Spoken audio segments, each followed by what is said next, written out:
রমজানের সর্বশেষ আমল কি ভাই? শেষ আমল মানে এরপর আর কোনো আমল নাই। কি সেটা? রমজান মাসে অনেকগুলো আমল আছে না? আমরা তারাবি পড়ি, সাহারি খাই, রোজা রাখি, অনেক কিছুই করি। শেষ আমল কোনটা যে এটা দিয়ে এন্ডিং আর কোনো আমল নেই? সেটা হলো সবাই জানি, কিন্তু হয়তো মাথা আনতে পারছি না, সদকায়ে ফিতির দেওয়া, ফিতরা দেওয়া। এটা হলো রমজানের শেষ আমল। এটা দিয়ে রমজান মাসকে আমরা বিদায় দিই। অন্য অর্থে এটাকে বলতে পারে যে রমজানের পরের প্রথম আমল বলতে পারে, কারণ এটা শুরু হয় মূলত শাওয়ালের চাঁদ দেখা গেলে। ঈদুল ফিতরের চাঁদ দেখা গেলেই তখন এটা খরচে দেওয়া, যদি এক দুদিন আগে থেকে দেওয়া যায়। এই ফিতরাটা আমরা কেন দেই? এই ফিতরা দেওয়ার উদ্দেশ্য কি? নবী করিম সাল্লাল্লাহু আলাইহি সাল্লাম দুটি উদ্দেশ্যের কথা বলেছে। এক, তিনি বলেছে যাকাতুল ফিতরি তুহরাতান লিস-সাইমি মিনাল লাগবি ওয়ার রাফাস ওয়া তু'মাতাল লিল মাসাকিন। প্রথম কারণ হলো তিনি বলেছেন যে এটা হলো রোজাদার ব্যক্তি সারা মাস জুড়ে যে সিয়াম সাধনা করেছে, ইবাদত বন্দেগী করেছে, যে মেহনত মুজাহাদা করেছে, এই সারা মাস জুড়ে ইবাদত বন্দেগী করার ফলে তার মধ্যে অনেক অর্জন যেমন হয়েছে, আবার অনেক ত্রুটিও ছিল। রোজাটা রাখতে গিয়ে সে কখনো অনর্থক কথা বলে ফেলেছে, রোজা রেখে অনর্থক বেহুদার কথা বললে রোজা প্রাণ আপনার ক্ষতিগ্রস্ত হয়, রোজা নষ্ট পায়, রোজার রুর থাকে না, রোজার মান কমে যায়, কোয়ালিটিতে ঘাটতি হয়। তো এই যে রোজা রেখে আমরা কিছু উল্টাপাল্টা কথা, উল্টাপাল্টা কাজ করেছি যেগুলো রোজার সাথে যায় না, তো সেগুলোর কারণে রোজাটা তো ত্রুটিপূর্ণ হয়ে গেল। এই ফিতরা দেওয়ার কারণে সেটা রিফাইন্ড হয়ে যায়, সেটা ফ্রেশ হয়ে যায়, সেটা আল্লাহ তাআলা পরিচ্ছন্ন করে গ্রহণ করে। এই জন্য রোজার পুরা মাস, রমজানের পুরা মাস এবং সিয়ামের ভুল ত্রুটিগুলোকে ফ্রেশ করে সেটাকে আল্লাহর কাছে কবুলযোগ্য করে দেয় হলো ফিতরা। খুব বড় একটা বিষয়কে। আর দ্বিতীয় উদ্দেশ্য হলো তু'মাতাল লিল মাসাকিন, গরিব দুঃখীদের মধ্যে খাদ্য দান কর্মসূচি অংশ হিসাবে ফিতরা আল্লাহ তাআলা দিয়েছে। অর্থাৎ ইসলাম চায় যে ঈদের দিনটাতে অন্তত প্রত্যেক অভাবী মানুষের বাসায় খাবার থাকুক, কেউ যেন খাবারের কষ্টে না থাকে। এই জন্য ফিতরা আমাদেরকে পৌঁছাতে হয়। কখন পৌঁছাতে হয়? সেটা ঈদের চাঁদ দেখা যাওয়ার আগে থেকে। ফিতরা নিয়ে প্রতি বছরই অনেক আলাপ হয়, আমরা সেই দীর্ঘ আলাপে যাওয়ার সুযোগ সময় নাই। শুধু এইটুকু বলি, আমরা প্রায় সময় আমরা ফিতরার সর্বনিম্ন পরিমাণটা দেওয়ার চেষ্টা করি। নবী করিম সাল্লাল্লাহু আলাইহি ওয়াসাল্লাম ফিতরার যে অপশনগুলো রেখেছেন সেগুলো কিন্তু বিভিন্ন রকম ভ্যারাইটি আছে। সেখানে একটা অপশন আছে সর্বনিম্ন, সেটাই আমরা নেই। এবং প্রতি বছর আমরা খোঁজ করে যে ফিতরা এবছর কয় টাকা ধার্য হয়েছে, 115 টাকা, তো দিয়ে দিলাম, বেঁচে গেলাম।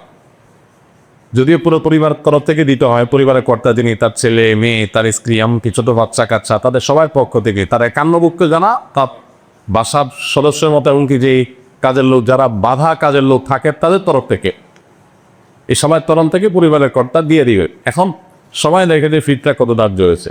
ভাই, ফিতরা সর্বনিম্ন যদি 1-150 বা তার সমমূল্যের খাদ্য হয়, তো ফিতরা সর্বোচ্চটা কিন্তু 1000, 2000 বা আরও বেশি হতে পারে। আপনি কিশমিশ দিয়ে দেন তাহলে একরকম হবে, আপনি গম দিয়ে দিলে আরেক রকম হবে, খেজুর দিয়ে দিলে ভিন্ন রকম হবে। তো অনেকগুলো অপশন আছে। তো আমরা সর্বনিম্ন গমের আইটেমটা বেছে নিই, যেটা সবচেয়ে সস্তা, এটা দিয়ে আমরা দেওয়ার চেষ্টা করি। কেন আপনি কিশমিশ যদি চিন্তা করেন তাহলে কিশমিশের কেজি কত আর গমের কেজি কত, অনেক বেশ শূন্য হয়ে যেত। এই জন্য আল্লাহ তাআলা যাকে যতটুকু সামর্থ্য দিয়েছেন তিনি সেইভাবে ফিতরা দিবেন।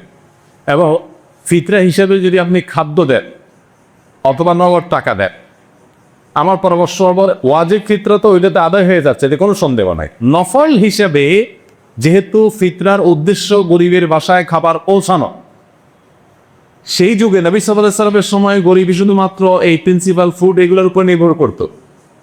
চাল, ডাল, আপনার ডাল তো না, আপনার গোশত অথবা আপনার আটা, ময়দা কিংবা গম, এগুলোর উপরে নির্ভর করতো মানুষ। কিন্তু এখন মানুষের জীবনের যে আপনার জীবন ধারণের যে পদ্ধতি, প্রক্রিয়া, মানুষের যে লাইফস্টাইল, সেটাতে যথেষ্ট পরিবর্তন হয়েছে।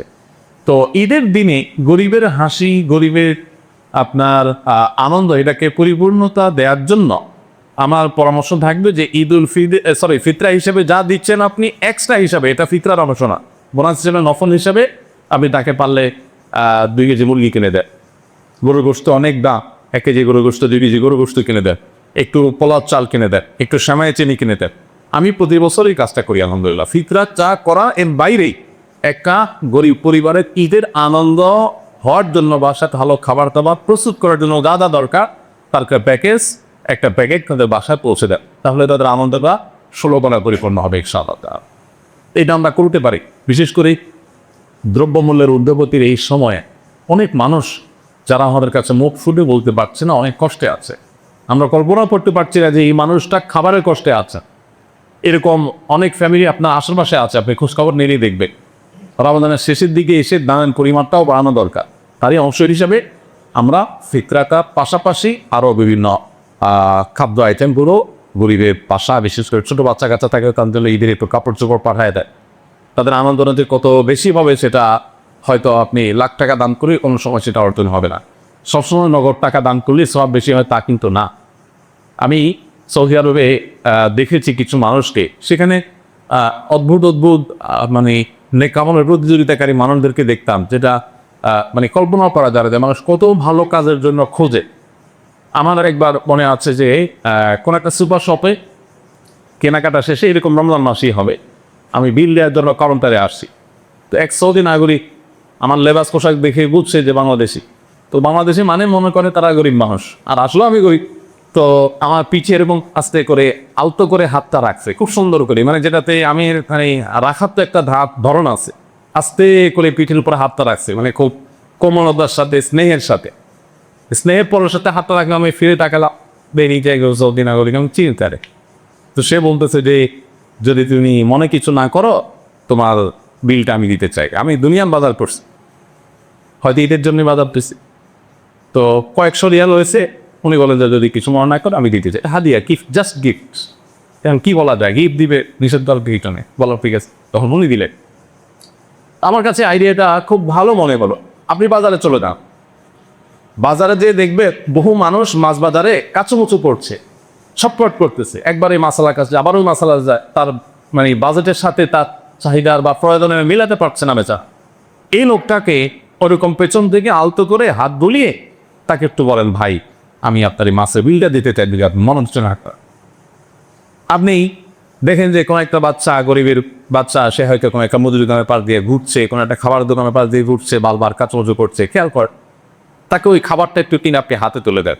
অনেক সময় লক্ষ লক্ষ টাকা নগদ দেওয়ার চাইতে ওই সামান্য কিছু টাকা ওজন অনেক বেশি হয়। তো এই বছর বিশেষ করে ঈদকে সামনে রেখে আমাদের এই আমলটা হতে পারে, কারণ ঈদের এই সময়টাতে অনেক মানুষ কষ্টে আছে, অনেক মধ্যবিত্ত আছে যাদের লেবাস পোশাক কলাপরা দেখে বোঝার কোনো উপায় নেই যে তারা খাবারের কষ্টে আছে রীতিমতো বাচ্চা কাচ্চায়। আমি রমজানের শুরুর দিকে আহ্বান করেছিলাম যে একটা মাছ কিনে দেয়, একটা চাই করতে পারে বাচ্চাদেরকে সাথে নিয়ে, একটু মুরগি কিনে দেয়, একটু গরু গোশত কিনে দেয়। এমন আছে যে গত রমজানে গরু গোশত খেয়ে, কোরবানিতে গরু গোশত খেয়েছে, এই পর্যন্ত তার গরু গোশত কিনে খেতে পারে নাই। তাকে আপনি 2 কেজি গরু গোশত দিলে তা বাসায় আনন্দটা কোন পর্যায়ে চলে যাবে। দেখুন, ডক্টর আবদুল্লাহ জাহির রহমাতুল্লাহর একটা কথা বলতেন যে আপনি 2 কেজি গরু গোশত কিনছে নিজে খাওয়ার জন্য, অনেকদিন পরে কিনছে, বাচ্চা কাচ্চা নিয়ে খাবেন, খুব আনন্দ করে, সন্দেহ নেই এটা আপনাকে অনেক বেশি আনন্দ দিবে। কিন্তু এর মধ্যে যদি আপনি দেখেন যে কোনো মানুষ খাবারই পাচ্ছে না, অনেক দিন পর্যন্ত না খেয়ে আসে, কষ্ট করছে, এই জিনিসটা তাকে আপনি দিয়ে দেন, বাহ্যিকভাবে মনে হবে কষ্ট হয়েছে, মূলত সেখানে যে আনন্দটা হবে ওইটা আপনি খেয়ে যে আনন্দ পাবেন তার চাইতে অনেক বেশি হবে। তো রমজানের শেষের দিনগুলোতে ঈদকে কেন্দ্র করে আমাদেরকে এই সাদাকা দান, আমাদের আশেপাশে কারা কষ্টে আছে তাদেরকে খুঁজে বের করে তাদের মুখে হাসি ফোটাবার যে মেহনত সেটা বেশি হওয়া দরকার। আল্লাহ আমাদেরকে তৌফিক দান করুন। রমজানের রোজার পরেই শাওয়াল শুরু হবে ইনশাআল্লাহ। শাওয়াল মাসে যদি আমরা 6টা নফল রোজা রাখি, নবী রাসূলুল্লাহ সাল্লাল্লাহু আলাইহি ওয়াসাল্লাম বলেছেন কানা কাসিয়ামিদ দাহার, সারা বছর রোজা রাখা সওয়াব পাওয়া যাবে। কোনো গবেষক এটাকে এইভাবে বের করেছেন যে রমজান সাধারণত 30 হয়, 29 হতে পারে, সর্বোচ্চ 30। তো 30 দিনের দিকে হয় সর্বোচ্চ। সো 30 রোজায় আমরা 30 দিন রোজা রাখলাম, আর শাওয়ালে 6 দিন রাখলাম, তাহলে কয়টা হলো? 36।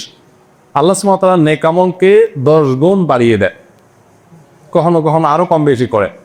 তো 10 গুণ সাধারণত আল্লাহ তাআলা বাড়িয়ে দেয়। সেই হিসাবে রমজানের 30-এর সাথে শুধু আর 6টা রোজা যদি প্লাস করি, তাহলে আল্লাহ সুবহানাহু ওয়া তাআলা থেকে বাড়িয়ে 360 সারা বছর রোজা রাখার সওয়াব দান করে। তো এই সুযোগটা আমাদের যেন কারোর হাতছাড়া না হয়। সবাই ঈদের 1-2 দিন পর থেকে শুরু করবে ইনশাআল্লাহ এই রোজাগুলো রাখার। আল্লাহ আমাদের সবাইকে তৌফিক দান করুন। আর রমজান শেষে আমাদের অনেকেরই কোরআন বন্ধ হয়ে যাবে, টুপিটা ভাঁজবে, পকেটে ঢুকে যাবে, আমাদের মসজিদে আসা থেমে যাবে, অনেকের এরকম হবে। আল্লাহ সুবহানাহু ওয়া তাআলা বলেছে ওয়াবুদ রাব্বাকা হাত্তা ইয়াতিয়াকাল ইয়াকিন, তুমি তোমার রবের ইবাদত করো কতক্ষণ পর্যন্ত? রমজান মাস শেষ হওয়া পর্যন্ত, নাকি? যে রমজান শেষ হওয়া পর্যন্ত ইবাদত কর, এটা বলছেন আল্লাহ তাআলা। আল্লাহ বলেছেন ওয়াবুদ রাব্বাকা হাত্তা ইয়াতিয়াকাল ইয়াকিন। ইয়াকিন মানে এখানে মৃত্যু। মৃত্যু আসার আগ পর্যন্ত তুমি ইবাদত করতে থাকো। এখানে কোনো রেস্ট করার সুযোগ নেই। আপনি কোরআনে কারিমে দেখবেন আল্লাহ সুবহানাহু ওয়া তাআলা তার রাসূলকে বলেছেন যে ইন্না লাকা ফিন্নাহারি সাবহান তাওয়িলা, হে রাসূল রাতে আপনাকে দীর্ঘ সাঁতার কাটতে হয়। আল্লাহ বলছেন তার রাসূলকে যে দিনে আপনাকে দীর্ঘ সাঁতরাতে হয়, দীর্ঘ পথ পাড়ি দিতে হয় সাঁতার কেটে। মুফাসসিরগণ বলেছেন যে সাঁতার কাটার কথা আল্লাহ তাআলা কেন বললেন? নবী সাল্লাল্লাহু আলাইহি সাল্লাম ছিলেন যেখানে, সে মক্কায় তো আমাদের মধ্যে নদীমাতৃক জায়গা তো মক্কা না, যে সকাল বিকাল মানুষ সাঁতার কাটে, মানুষ নদীতে ডুব দেয়, গোসল করে, খাল বিল আছে, নদী নালা আছে, এরকম জায়গা না। সেখানে আল্লাহ তাআলা কেন বললেন যে দিনে আপনাকে সাঁতার কাটতে হয়?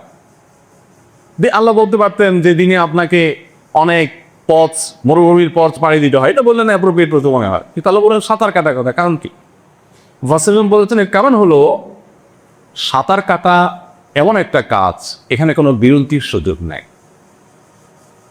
অন্য সব যাত্রায় বিরতির অপশন আছে, কিন্তু সাঁতার কাটা কি নেই? আপনি সাঁতার কাটতে কাটতে যদি মাঝপথে চিন্তা করেন যে না আমার তো একটু ঘুম পাচ্ছে, একটু ঘুমাইনি, তারপর আবার সাঁতার শুরু করুন, সুযোগ আছে? নাই। যদি বলেন না আমি আজকে লাঞ্চটা এখনো করি নেই, তো মাঝপথে যাই একটু লাঞ্চটা ডিব্বা ডাব্বি নিয়ে গেছে, সাথে একটু খুলে খাইয়ে দেয়, তারপর আবার সাঁতার কাটবে, অপশন আছে কোনো? নাই। ইমানদারের ডিউটি হলো সাঁতার কাটার মতো। মৃত্যুর আগ পর্যন্ত কোনো অপশন নাই, 5 ওয়াক্ত নামাজ পড়তে উঠতে হাঁপায় গেছে, ঠিক আছে 4 দিন 5 দিন গ্যাপ দিলাম, সুযোগ আছে? নাই। সাঁতার কাটার মতো নন স্টপ করতে হয়। আরবের একজন স্কলার খুব চমৎকার একটা কথা বলেছেন। তিনি বলেছেন যারা রমজান মাসের ইবাদত করে, আবার খেয়াল করি শব্দের দিকে, যারা রমজান মাসকে পুজো করে, মাসের পুজো করে, আল্লাহ না, রমজান মাস অনেক মর্যাদাপূর্ণ মাস, মাসকে যারা পুজো করে, মাসকে যারা ইবাদত করে, উপাসনা করে, তাদের রমজান কোরআন ইবাদত করার প্রশ্নই ওঠে না। কেন করবে? রমজান শেষ, তাদের দুর্বি খবরে ঢুকে যাবে, নামাজ হাত পড়বে না, কোরআন হাত ধরবে না, এটাই স্বাভাবিক হওয়া উচিত। কারণ সে যাকে পুজো করতো সে নাই, কেন আর পুজো করবে? রমজান শেষ, তার ইবাদত শেষ। এটা হলো তার কথা যে রমজান মাসকে পুজো করে, রমজান মাসের উপাসনা করে। এখন কি আপনি রমজান মাসের উপাসনা করেন না আল্লাহর উপাসনা করেন? তো আল্লাহ তো এখনো ছিলেন, রমজানেও ছিলেন, রমজান করেও আছেন। আল্লাহ নির্দেশ আগেও ছিল, রমজান করেও থাকবে। বরং রমজানটাকে যদি আমরা ট্রেনিং সেশন বলি, রমজানের পরে তো আসল কাজ শুরু হবে। আপনি ট্রেনিং নিছেন আর কাজ করেন না, তো এই ট্রেনিংয়ের কি মূল্য হতে পারে? এই জন্য ভাইরা আমার, রমজানের ইবাদতের ধারা যাতে কোনোভাবে বন্ধ না হয়। আমরা রমজানে যে অনেক তেলাওয়াত করেছি, নামাজ করেছি, রোজা রেখেছি, এগুলো আল্লাহর কাছে কবুল হয়েছে কিনা এটা নিশ্চিত হওয়ার কোনো উপায় না থাকলেও এটার আলামত আছে। অনেক ওলামায়ে কেরাম, অনেক স্কলারগণ, অনেক গবেষকগণ বলেছেন যে কোনো ইবাদত আল্লাহর কাছে কবুল হওয়া একটা আলামত, নিশ্চিত কোনো গ্যারান্টি না থাকলেও আলামত, পূর্বাভাস বা নিদর্শন হলো সেই কাজটা কন্টিনিউয়াসলি করতে বা দ্বিতীয় দুবার করতে বা। আমি এটাকে আমার মতো করে বোঝানোর জন্য বলি যে আমাদের দেশে একসময় হাল খাতা ছিল, এখন তো উঠে গেছে এগুলা। হাল খাতার সিস্টেম কি? আপনি আগের বছরের দেনাদায় সব পরিশোধ করে দিবেন, করার পর আপনাকে জিলাপি মিষ্টি এগুলা খাওয়ানোর পর দোকানদার নতুন করে ওই মজলিসেই যদি আপনি আবার বাকি চান, আপনাকে হাজার হাজার টাকা আবার কিন্তু বাকি দেয় কি দেয় না? আর হাল খাতার দিন যদি কেউ এসে দাঁত বের করে বলে যে ভাই আমি তো আসলে টাকা জোগাড় করতে পারি নাই, তো দিয়ে দেবো, সমস্যা নাই, আমাকে আরও কিছু দেন। কি বলেন? হালখাতার যে কালচার, যারা দেখছেন মুরব্বীরা জানেন, আমাদের বাড়ি যারা একদম ইয়াংরা দেখেন আজকাল হালখাতা নাই, তো হালখাতার যে কালচার, সেই কালচারটা একটু মিলানোর চেষ্টা করুন তো দেখি। হালখাতার কালচারটা হলো ভাই কোনো কাহিনী নাই, আজকে তুমি সব টাকা শোধ করো, এর করে 3 রোল টাকা দরকার হলে বাকি নাও, কিন্তু আজকে সব শোধ করতে হবে, শোধ করা ছাড়া কোনো কাহিনী। তো নতুন করে মানুষ বাকি পায় কখন? যখন আগেগুলো সে ক্লিয়ার করে।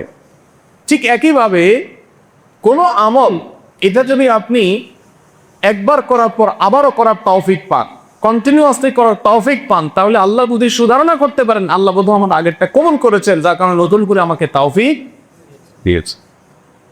এই জন্য ভাই, আপনার রমজান ইবাদত বন্দেগী কবুল হওয়া আলামত হলো রমজানের করে আপনি সেটাকে ধরে রাখতে পারলেন কিনা। যদি দেখেন যে না ধরে রাখতে পারেন নাই, তাহলে যথেষ্ট চিন্তা করার সুযোগ আছে। আল্লাহ তাআলা আমাদের সবাইকে রমজানের পর রমজানের ইবাদতের ধারাকে ধরে রাখার তৌফিক দান করুন।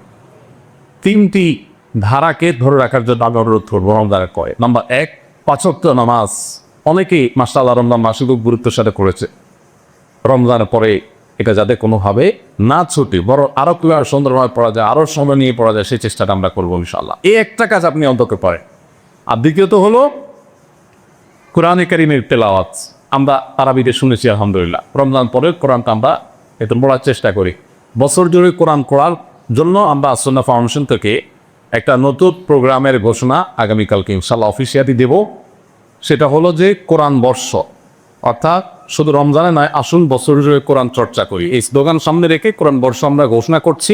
আগামীকালকে সেটা ইনশাআল্লাহ পাবলিকলি ঘোষণা হবে। সেখানে আমরা 15 লক্ষ টাকার পুরস্কারের বিশাল আয়োজন রাখছি। 3টা শুধু ওমরার ব্যবস্থা রাখছি। কেউ চাইলে 3 জন মানুষকে আমরা ওমরা করাব। কী করতে হবে? কিছুই করতে হবে না, শুধু সারা বছর কোরআন পড়তে হবে। বাস, কোরআন করলে প্রতি 2 মাস পর 6 পারা থেকে আমরা প্রশ্ন করব। কোনো তাফসীর থেকে প্রশ্ন হবে না, একদম সাধারণ প্রশ্ন ইয়া থেকে, আয়াত থেকে। তবে আলেমদের জন্য এটা প্রযোজ্য না, আলেমরা একদম অংশ করতে পারবে না, তাহলে সাধারণ মানুষ পিছিয়ে যাবে। তো যাই হোক, এই আয়োজনের সাথে আপনি সামিল হয়ে যেতে পারেন। তাহলে একটু ছিল আপনার সারা বছর কোরআন চর্চা হয়ে যেতে পারে। অথবা আপনার মতো আপনি করতে পারেন, কোরআনটাকে আপনি সাথে রাখেন। দেখেন, কোরআন এমন একটা বিষয় যে সুবহানাল্লাহ, মানুষ যখন প্রচণ্ড নিঃসঙ্গ হয়ে যাবে, একাকিত্ব অনুভব করবে কবরে হাসরে, একটা জিনিস মানুষের সুখ কাছে থাকবে, তার নাম হলো কোরআন। কেউ থাকবে না সে। আল্লাহ বলেছেন ইয়াউমা ইয়াফিরুল মারউ মিন আখিহি ওয়া উম্মিহি ওয়া আবিহি ওয়া সাহিবাতিহি ওয়া বানি। সেদিন মানুষ নিজের ভাইকে রেখে পালাবে, বাপ মাকে রেখে পালাবে, চিন্তা করা যায় না। সন্তানকে রেখে বাবা পালাবে, যে না জানে আজকে কিছু চেয়ে বসে, ইয়ানফসি ইয়ানফসি করে সবাই সবাইকে রেখে পলায়ন করবে। একটি জিনিস আপনার কাছে খুব কাছাকাছি থাকে, সেটা নাম হলো কোরআন। নবী সাল্লাল্লাহু আলাইহি ওয়াসাল্লাম বলেছেন আসিয়াম ওয়াল কোরআন ইয়াশফাউল আবদ। রোজা এবং কোরআন, এই দুটো আমল আল্লাহর কাছে কিয়ামতের সুপারিশ করে বলবে। রোজা বলবে, আল্লাহ আপনার বান্দাকে দিনে বেলা আমি খাইতে দেনে, অনেক কষ্ট হয়েছে, তাও সে খায় নাই, পারাহার থেকে আমি তারা বিরত রেখেছি, সো আজকে তার পক্ষে আমার সুপারিশ আপনি গ্রহণ করতে না। কোরআন বলবে, আল্লাহ রাতে তাকে আমি ঘুমাইতে দেই নাই, আমাকে নিয়ে এসে বসেছিল, তেলাওয়াত করেছিল, সো আজকে তার সুপারিশ গ্রহণ করতে হবে। এবং জাহান্নাম থেকে মুক্তি আদায় করে ছাড়বে। কোরআনের সাথে সংশ্লিষ্টতা আপনার সেই লেভেলে হয়। এই জন্য ভাই, শুধু রমজানে নয়, আসুন বছর জুড়ে কোরআনকে আমরা তেলাওয়াত করি। দিনে একটা সময় ফিক্স করি, একটু 5 আয়াত 10 আয়াত করে হোক, আধা পৃষ্ঠা করে হোক, আপনি নিয়মিত কোরআন তেলাওয়াত করেন এবং বুঝে বুঝে করতে পারলে আর অনেক বেশি ভালো হয়। আল্লাহ আমাদেরকে তৌফিক দান করো। আর 3 নম্বর যেটা বলছিলাম যে রমজানের পরে ধরে রাখার চেষ্টা করলে ভালো হয়, সেটা হলো সিয়ামের শিক্ষা। শিক্ষা নিয়ে লম্বা চড়া কথা বলার সুযোগ নেই, আমি শুধু এটুকু বলি, সিয়াম কিন্তু আমাদের সাথে কথা বলে, একটা বার্তা দেয়। কি বলে? সিয়াম মানে হলো বিরত থাকা। সিয়াম শব্দের অর্থ কি? পৃথিবীতে যত অপরাধ হয় সাধারণত খুন্নিবৃত্তি এবং যৌনবৃত্তির কারণে হয়। যৌনবৃত্তি এবং খুন্নিবৃত্তির কারণে পৃথিবীর ম্যাক্সিমাম খুন খারাপি যা হয়, এগুলো সবগুলো মূলত এই দুটোর কারণে হয়। আর সিয়াম, রোজা রেখে কিন্তু এই দুটাকেই কন্ট্রোল করার শিক্ষা ইসলাম দিয়েছে। সো সিয়াম কিন্তু আমাদেরকে বলে যে রমজানের পরেও তুমি আল্লাহর ভয়ে, যে তুমি পানাহার বর্জন করেছ, যৌনাচার বর্জন করেছ, সে আল্লাহর ভয়ে তুমি সুদ, ঘুষ, হারাম, বিভিন্ন অন্যায় অনাচার, সেগুলোকে বর্জন করতে হবে। এই সিয়ামের শিক্ষাটা যেন আমার মাথায় থাকে রমজানের পরেও, এটা যদি আমরা ধরে রাখতে পারি, তাহলে ইনশাআল্লাহ পুরো রমজানে ইবাদত সাধনা আশা করা যায় সার্থক এবং সফল। আল্লাহ আমাদের সবাইকে তৌফিক দান করুন। ভাইরা আমার, সেই সাথে ঈদের সুন্নাহগুলো আমি শুধু কয়েকটা করে বলে যাই। ঈদের 10টি সুন্নাহ ঈদুল ফিতরের, এর ভিতরে 1 নম্বর সুন্নাহ হলো ঈদের দিন আগে আগে ঘুম থেকে ওঠা, ফজর নামাজ জামাতের সাথে পড়া। কিন্তু অবাক করা বিষয় হলো, সারা বাংলাদেশের সমস্ত জায়গার চিত্র হলো সারা বছরে ফজর নামাজে মসজিদে মুসল্লি সবচেয়ে কম হয় ঈদের দিন। ফজর নামাজে মসজিদে সবচেয়ে কম মুসল্লি হয় কোন দিন? কারণ সারা রাত ধরে চাঁদ রাতে যে উৎসব করতে করতে, ফুর্তি করতে করতে পুরস্কার নেওয়ার ব্যস্ততা করার সুযোগ পায়নি, ওরকম অবস্থা হয়। এটা যেন না হয় ভাই, ঈদের দিনে একটা গুরুত্বপূর্ণ সুন্নাহ এটা। এবং সেই সাথে ঈদগাহে আগে আগে আসা, আগে আগে উঠা, ফজর নামাজ জামাতের সাথে করে মহল্লা মসজিদে, এরপরে ঈদগাহে আগে আগে আসা। আর দ্বিতীয়ত হলো গোসল করা, উত্তম রূপে গোসল করা। তৃতীয়ত হলো সুগন্ধি ব্যবহার করা, মেসওয়াক করা। চতুর্থত 5 নম্বর হলো উত্তম কাপড় পরা, নতুন কাপড় পরা না। কি কাপড় পরা? উত্তম পোশাক পরা। নতুন পরা জরুরি না, যা আছে, যেগুলো আছে এর মধ্যে সবচেয়ে বেটার আপনি পরবেন। এবং 6 নম্বর আমল হলো আপনার ঈদগাহে যাওয়ার আগে একটু খেজুর খেয়ে নেওয়া, একটু খেজুর খেয়ে, বা খেজুর না থাকলে মিষ্টান্ন জাতীয় কিছু খেয়ে যাওয়া। এটা ঈদুল ফিতর, ঈদুল আজহা সেটা না। 7 নম্বর সুন্নাহ হলো তাকবীর বলতে থাকা। ঈদের চাঁদ দেখা যাওয়ার পর থেকেই আল্লাহু আকবার, আল্লাহু আকবার, লা ইলাহা ইল্লাল্লাহ, আল্লাহু আকবার, আল্লাহু আকবার, ওয়ালিল্লাহিল হামদ। মিডল ইস্টে, বিশেষ করে সৌদি আরবের একটা কালচার খুবই ভালো লাগে। দেখা যায় যে জিলহজে প্রথম দশক আসলে আপনি রাস্তাঘাটে বুঝলে, মানে হাঁটলে, এমনকি দোকানে পাটে যেখানে যাবেন, তাকবীর বিভিন্ন ডিভাইসে তারা একটু ভলিউম বাড়িয়ে দিয়ে সেটা বাজায় রাখছে। মানে বিভিন্ন বাড়ির পাশ দিয়ে রেখে দেখা যায় বাইরের গেটের ওখানে একটা ছোট সাউন্ড বক্স রেখে দিয়েছে, ওখানে তাকবীর চলতেছে 24 আওয়ার্স। খুব বিরক্তিকর সুরে না, মানে বিরক্তিকর ভলিউমে না, এতটা ভলিউমে যে কারো কষ্টের কারণ না হয়, মৃদু ভলিউম বলতে পারি কিছুটা। আমি দেখেছি বিভিন্ন বাইরের গেটে এরকম ছোটো ছোটো ইয়ে লাগা রাখছে এবং বাঁচতেছে। কত সুন্দর একটা কালচার। আমাদের ঈদ আছে এটা বোঝা যায় হলো গানের আওয়াজ শুনলে, তাই না? পুরা মহল্লার চতুর্পাশে ঝাঁকা নাকা দোল দাঁড়াক্কা গানের আওয়াজ শুনলে আমরা বুঝি যে কি আছে, ঈদ আছে। আর তাদের ঈদ বোঝা যায় কিসের আওয়াজে? তাকবীরের আওয়াজে। তো আমরা তাকবীর দিতে থাকি, বিশেষ করে ঈদের চাঁদ ওঠার পর থেকে নিয়ে একবার ঈদের নামাজ পড়তে যাওয়া, ঈদগাহে যাওয়া পর্যন্ত এই পুরো সময়টাতে উচ্চস্বরে আমরা উচ্চস্বরে বলতে অন্যকে স্মরণ করাবার জন্য, এইগুলো আজহাদে বলে তো উচ্চস্বরে পড়তে হয়, এই দেখি রবে, কিন্তু আমরা অন্যকে স্মরণ করাবার উদ্দেশ্যে আমরা এত তাকবীর পড়তে থাকবো ইনশাআল্লাহ। 8 নম্বর আমল হলো আপনি ঈদগাহে পায়ে হেঁটে যাবেন। পায়ে হেঁটে যাওয়া কিন্তু আলাদা একটা সুন্নাহ। সো যদি গাড়িতে যেতে অনেক দূরের পথ হয়, তো গাড়ি একটু দূরে থেকে কিছু দূর যাতে পায়ে হেঁটে যেতে পারেন, সুন্নাহটা আদায় করার নিয়তে। আর 9 নম্বর হলো যেই পথে যাবেন ঈদগাহে তার উল্টো পথে আসবেন। এবং 10 নম্বর সুন্নাহ হলো একটু হাসি খুশি থাকবে, গোমরা মুখ থাকবেন। আল্লাহ তাআলা এই সমস্ত সুন্নাহগুলো আমাদেরকে মেনে চলার তৌফিক দান করুন।